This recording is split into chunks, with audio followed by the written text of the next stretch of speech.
Welcome back to the Hill Update. I'm your host, Dean Allison, Member of Parliament for Niagara West. We now have been looking at and dealing with vaccine passports around the country for over the last month or so.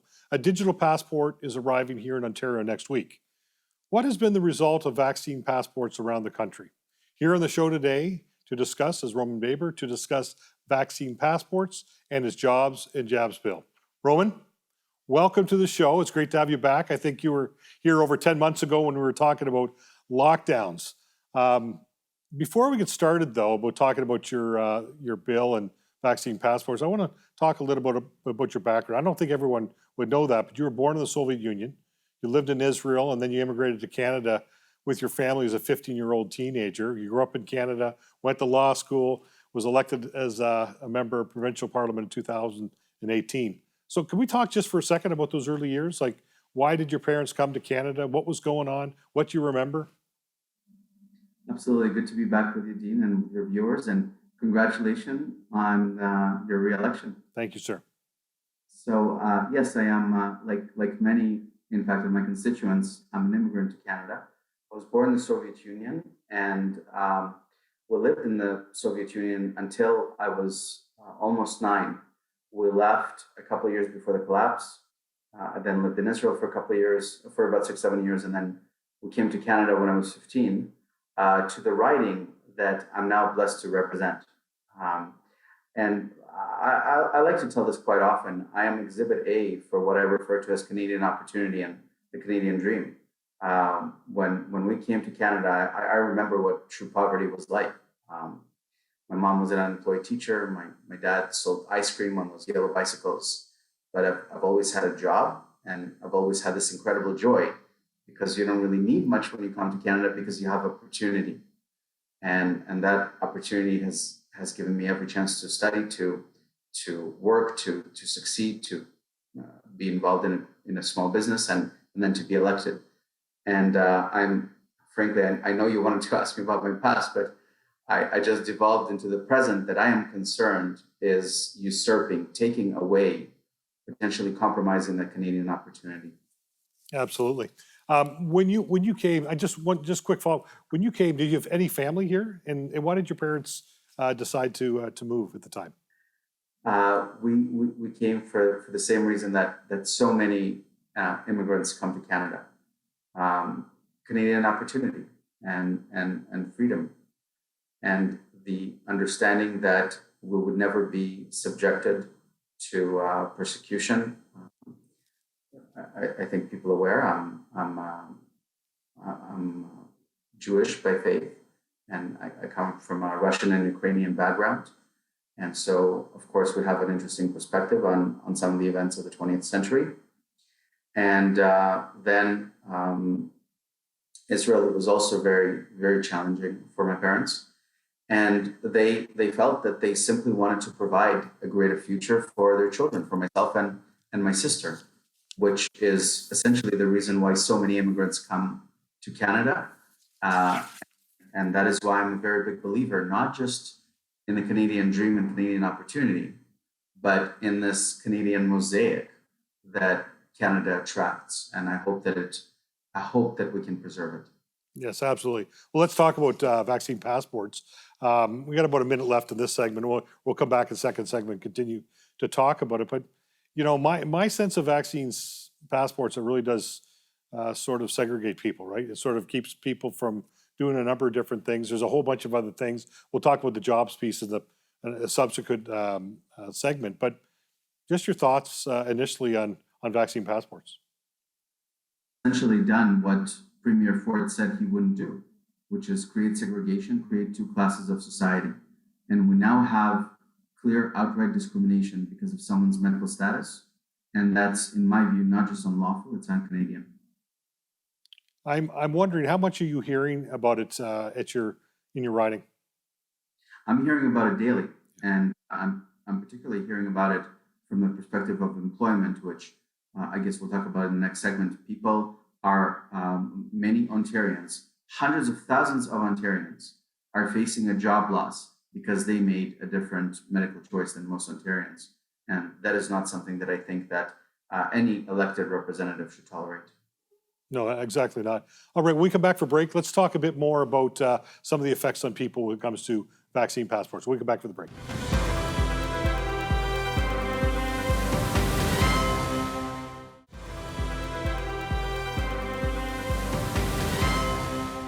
Welcome back to the Hill Update. I've got joining me on the show today, Roman Barber, who's the MPP for York Centre.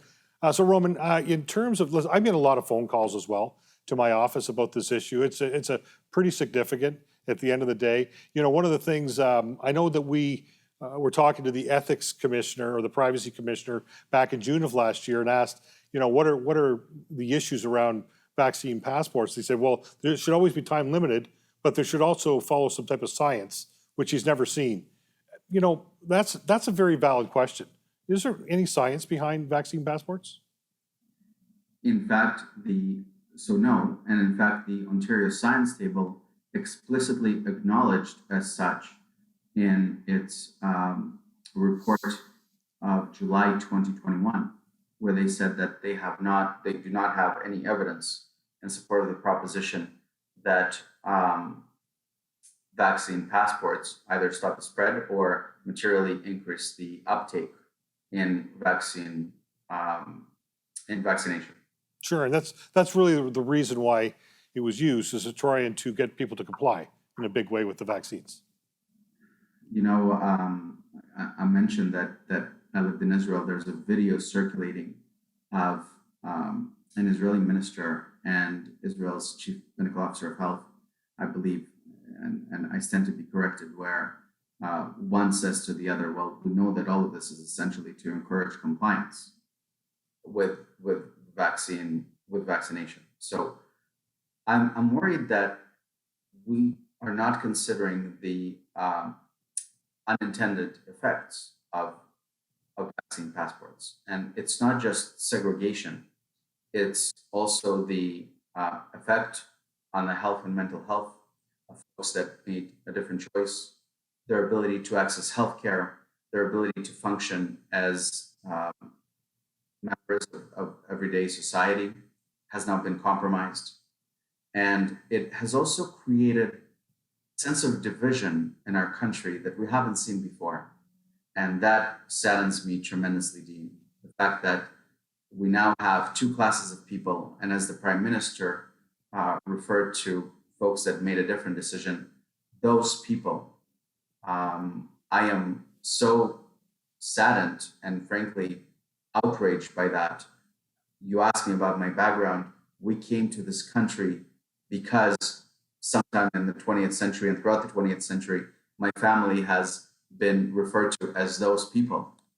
And to see that in 21st century Canada is unacceptable and heartbreaking. So I hope that cooler minds and brighter minds will prevail and understand what kind of catastrophe we're imposing on Canadian society.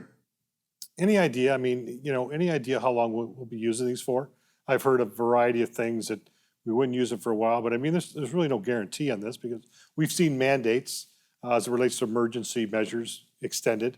So what are your thoughts on how long we could be using these for? So first of all, you can't take anything that government or public health says at face value. From 2 weeks to flatten the curve, to slow the spread, to stop the spread, to until 75% of us are vaccinated, until 85, until 90, until we get a booster shot, who knows? But at least in the provincial realm, Doug Ford will announce tomorrow, from what I understand, tomorrow being Friday, that he wishes that the passport was temporary. But we also know that the federal government is going to bring its own passport in about a year from now. And I'm having difficulties conceptualizing how this is anything but long term. You know, certain ethnic communities, I think, are disproportionately affected by some of this because there's higher vaccine hesitancy in certain ethnic groups.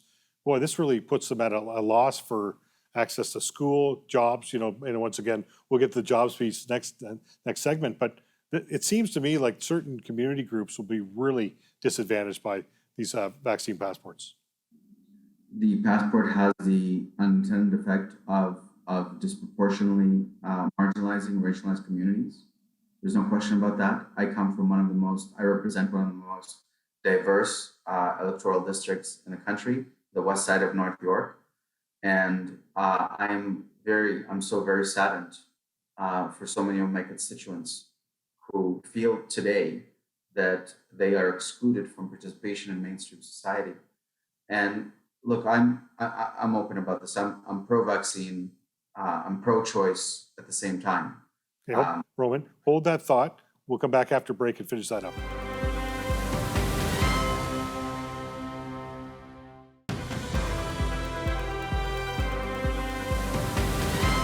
Welcome back to the Hill Update. I'm Dean Allison.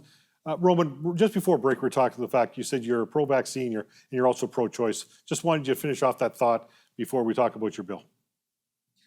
I think the vaccines have shown some efficacy, especially when it comes to vulnerable populations and in the reduction of hospitalization and mortality, which is what the role is supposed to do.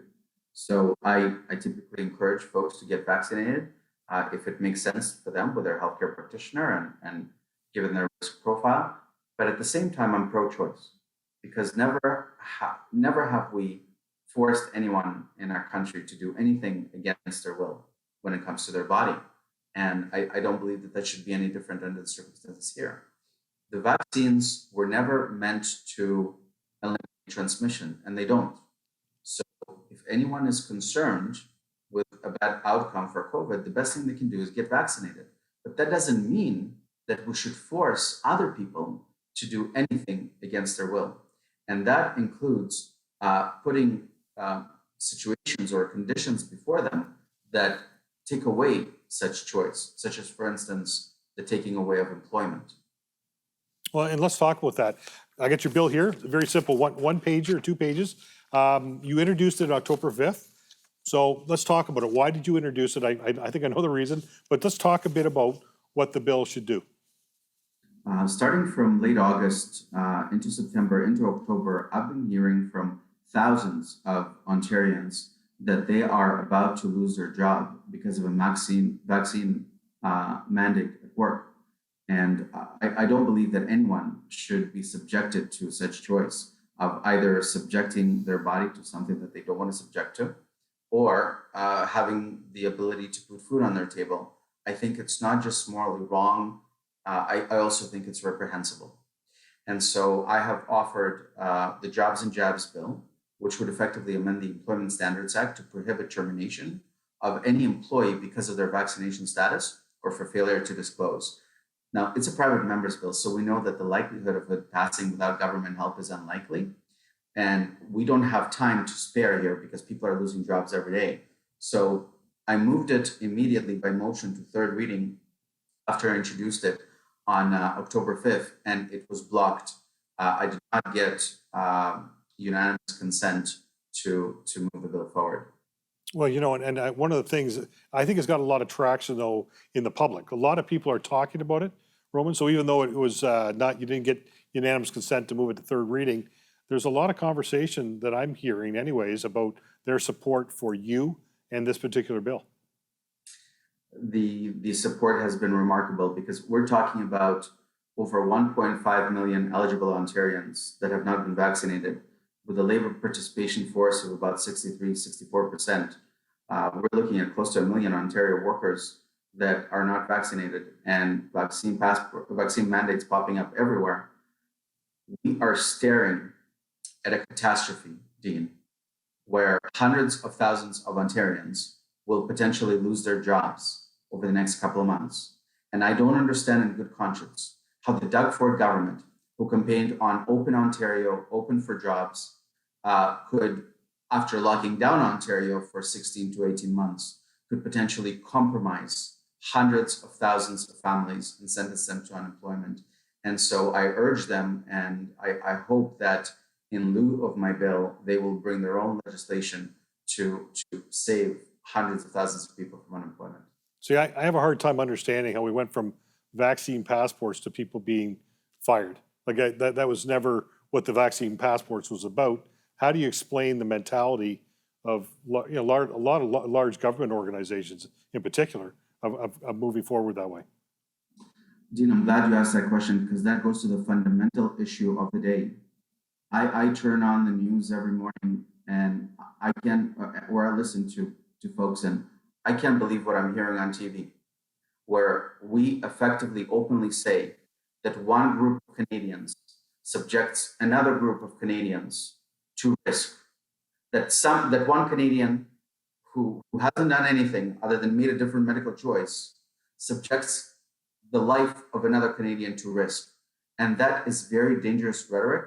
It's wrong, it's misinformed, and we should do everything possible to end that. It's not people that are supposed to protect people from COVID, it's the vaccines that are supposed to protect people from COVID.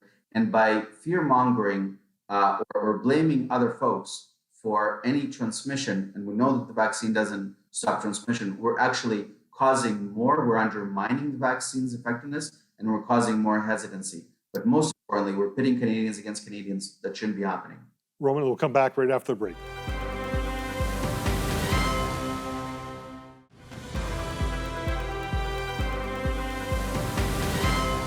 Welcome back to the Hill Update. Roman, we were talking before break. We've gone from vaccine passports to people losing their jobs, but it's even gone past that. Now people can't go to school, university, I'm talking about in particular. I even read an article where University Wilfrid Laurier, where I went to school, said even if you're online, you can't actually take classes online unless you're double vaccinated. I think they walked that back in the last day or two. But it just blows me away. This has gone from going to certain public settings to jobs to now schools, and as well as arenas and sports and volunteers and all these kinds of things. It's almost like it's out of control.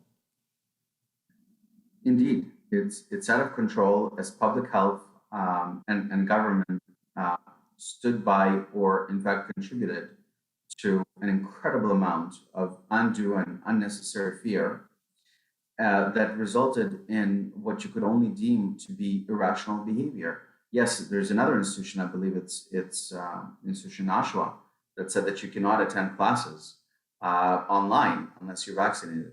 And some certain mandates, employment mandates, also reflect that culture. I think one of the key failures of public health since the beginning of this pandemic was to communicate with Ontarians and with Canadians fairly.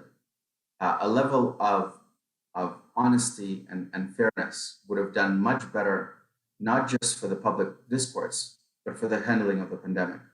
Instead, we have witnessed public health not being forthcoming or